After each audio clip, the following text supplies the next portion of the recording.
تلك آيات الكتاب الحكيم هدى ورحمة للمحسنين الذين يقيمون الصلاة ويؤتون الزكاة وهم بالآخرة هم يوقنون أولئك على هدى من ربهم وأولئك هم المفلحون ومن الناس من يشتري لهو الحديث ليضل عن سبيل الله بغير علم ويتخذها هزوا أولئك لهم عذاب مهين وإذا تتلى عليهم آياتنا ولى مستكبرا كأن لم يسمعها كأن في أذنيه وقرا وبشره بعذاب أليم إن الذين آمنوا وعملوا الصالحات لهم جنات النعيم خالدين فيها وعد الله حقا وهو العزيز الحكيم خلق السماوات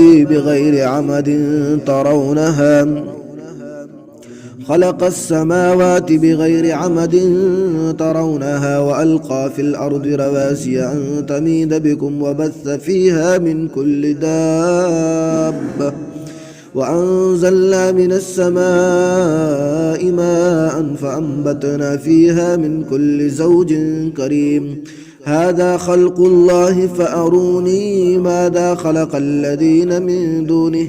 بل الظالمون في ضلال مبين ولقد آتينا لقمان الحكمة أن اشكر لله ومن يشكر فإنما يشكر لنفسه ومن كفر فإن الله غني حميد وإذ قال لقمان لابنه وهو يعظه يا بني لا تشرك بالله إن الشرك لظلم عظيم ووصينا الإنسان بوالديه حملته أمه وهنا على وهن وفصاله في عامين أن اشكر لي ولوالديك إلي المصير وإن جاهداك على أن تشرك بي ما ليس لك به علم فلا تطعهما وصاحبهما في الدنيا معروفا واتبع سبيل من أناب إلي ثم إلي مرجعكم فأنبئكم بما كنتم تعملون يا بني إنها إن تك مثقال حبة من خردل فتكن في صخرة أو في السماوات أو في الأرض يأت به الله إن الله لطيف خبير يا بني أقم الصلاة وأمر بالمعروف وانه عن المنكر واصبر على ما أصابك إن ذلك من عزم الأمور ولا تصعر خدك للناس ولا تمش في الأرض مرحا إن الله لا يحب كل مختال فخور واقصد في مشيك واغضض من صوتك إن أنكر الأصوات لصوت الحمير ألم تروا أن الله سخر لكم ما في السماوات وما في الأرض وأسبغ عليكم نعمه ظاهرة وباطنة ومن الناس من يجادل في الله بغير علم ولا هدى ولا كتاب منير وإذا قيل لهم اتبعوا ما أنزل الله قالوا بل نتبع ما وجدنا عليه آباءنا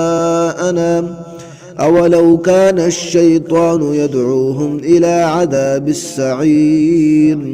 ومن يسلم وجهه إلى الله وهو محسن فقد استمسك بالعروة الوثقى وإلى الله عاقبة الأمور ومن كفر فلا يحزنك كفره إلينا مرجعهم فننبئهم بما عملوا إن الله عليم بذات الصدور نمتعهم قليلا ثم نضطرهم إلى عذاب غليظ ولئن سألتهم من خلق السماوات والأرض ليقولن الله قل الحمد لله بل أكثرهم لا يعلمون لله ما في السماوات والأرض إن الله هو الغني الحميد ولو أن ما في الأرض من شجرة أقلام والبحر يمده من بعده سبعة أبحر ما نفدت كلمات الله إن الله عزيز حكيم ما خلقكم ولا بعثكم إلا كنفس واحدة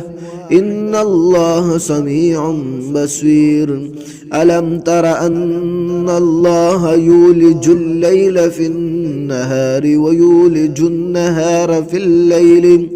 وسخر الشمس والقمر كل يجري إلى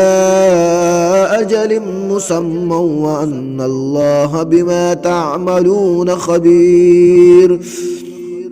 ذلك بأن الله هو الحق وأن ما يدعون من دونه الباطل وأن الله هو العلي الكبير ألم تر أن الفلك تجري في البحر بنعمة الله ليريكم من آياته إن في ذلك لآيات لكل صبار شكور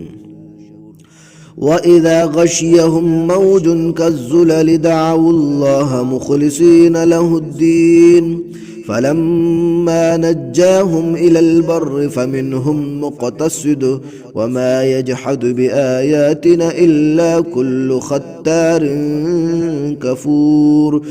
يا أيها الناس اتقوا ربكم واخشوا يوم لا يجزي والد عن ولده ولا مولود هو جاز عن والده شيئا إن وعد الله حق فلا تغرنكم الحياة الدنيا ولا يغرنكم بالله الغرور إن الله عنده علم الساعة وينزل الغيث ويعلم ما في الأرحام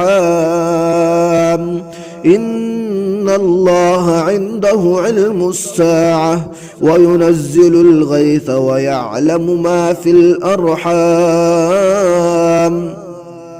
وما تدري نفس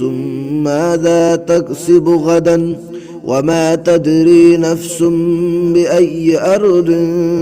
تموت إن الله عليم خبير